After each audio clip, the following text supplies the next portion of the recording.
Hi guys, welcome back to my channel Illustrator. I am Tor and today we are doing a line art swap with ScribbleFix, a collaboration. Booyah! I haven't done one of these with ScribbleFix for a long time. So if you haven't already, grab yourself a beverage, whether that's tea, coffee or some other chill drink. You be my guest. Maybe if you want a snack, get a snack and meet on back over here in a second.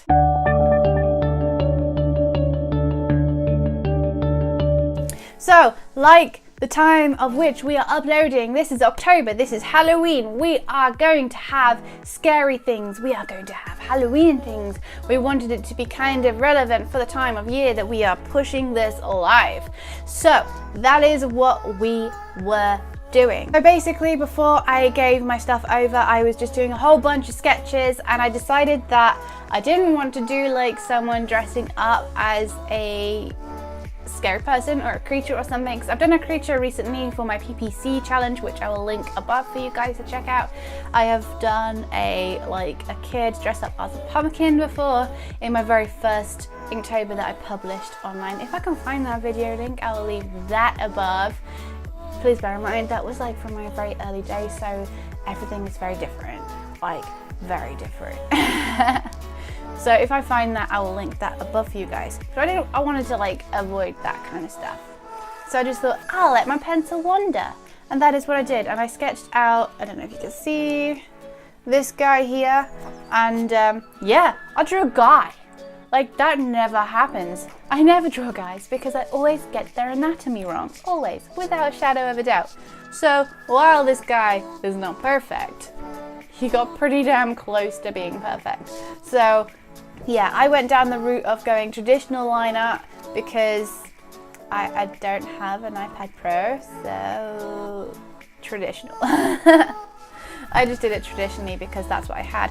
I could have, if I wanted to, done it digitally using my Wacom Bamboo, but I am such a noob with it that it would have taken me a really long time. So I just did it traditionally and cleaned it up how I have always done it. I just, yeah, didn't have the time to play with my bamboo today, yesterday, this week.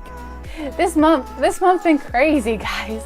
There's been stuff going left, right and center. It's Inktober, there's stuff going on every day. It's a secret Inktober and it's just sort of like, secret Inktober is harder than genuine Inktober because you're still doing stuff, you just can't shout about it. It's just like, secret. I'll show you guys at some point. But we are digressing, that is a future video. And let's reel it back in and get back to the action that is important. Okay, so we sent each other, because we live on opposite sides of the planet. She is an Aussie lass, I'm an English lass. We are literally the opposite side of the planet to each other. So with that in mind, we had to be a little bit sensible about what we're doing. I would have liked to have just posted it in the post. And yeah, well, that would have taken weeks and weeks and we didn't have weeks and weeks. So we just sort of thought, okay, we'll just do an email. We'll just scan it in, clean it up so it's ready to print and go on the other side. We can use our appropriate papers that we like to use for our medias, whichever media we choose to go for. I mean, I sent it across as a digifile. So if ScribbleFix wanted, she probably could have done it digitally. So I'm very excited to see what ScribbleFix has done because she's been expanding her knowledge and she's, very good. If you haven't seen her, go check her out. She's awesome. Okay, so this is the email I got from ScribbleFix. It says, okay, so a little backstory for this drawing. They're siblings. He's a vampire and she's a Frankenstein monster. He likes to play tricks on her like little brothers do. And he's trying to spook her by appearing behind her. And she's just like, ew, don't touch me. I love it because that's like what me and my brothers would have done too.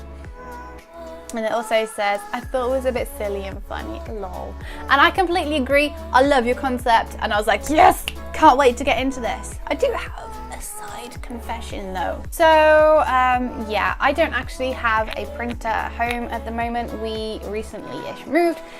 And a printer is one of those things that is considered a luxury item. We just don't have the cash flow to allow for that. So I did have to get my partner to go and print it for me. And I was terrified of getting it wrong. So I actually got him to print a whole bunch of your line art. So this is the line art. These are 3 copies I didn't use. I had 5 copies printed just in case I messed up. and for experimenting. So you will see on screen that I did a whole bunch of like colouring and deciding what I wanted to do in what areas and what kind of colour schemes that I wanted to use across the siblings. Because they are siblings, I want them to interlace together. I want them to be able to interact together in a colour scheme that is sympathetic to that. I'm very aware that I just went over myself a couple of times. I've had a lot of caffeine today. As you can see from this reference sheet and what you have seen on the video itself, is that there are items that match across the brother and sister. So we have the blue-grey, that it is his skin. I didn't want to lose that on her. She may be a Frankenstein, but I want her to be in the same colour group family. So I know traditionally Frankensteins are green and grey and dark and usually quite butch, but this is a lady. Maybe they have differences in colours, I don't know.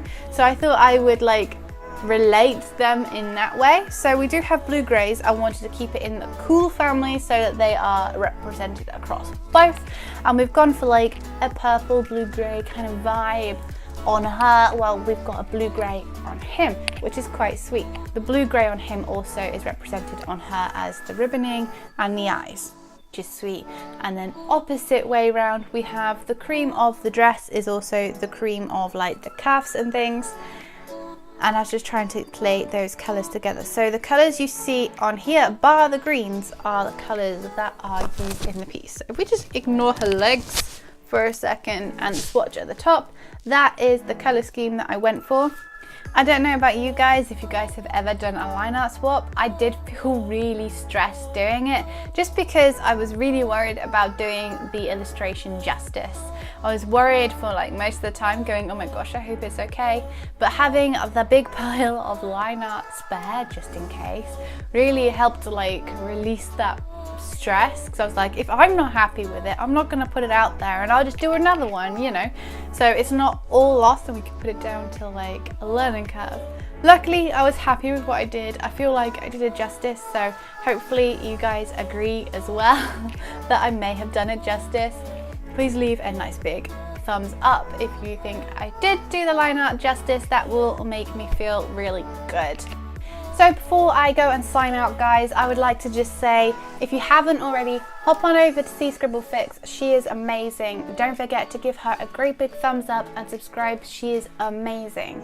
Also, on the same note of liking and subscribing, don't forget to give this video a big thumbs up. It lets me know that you like it and shows your support. Also, don't forget to subscribe and hit the little notification bell to stay in the arty loop. Until next time, guys. Bye!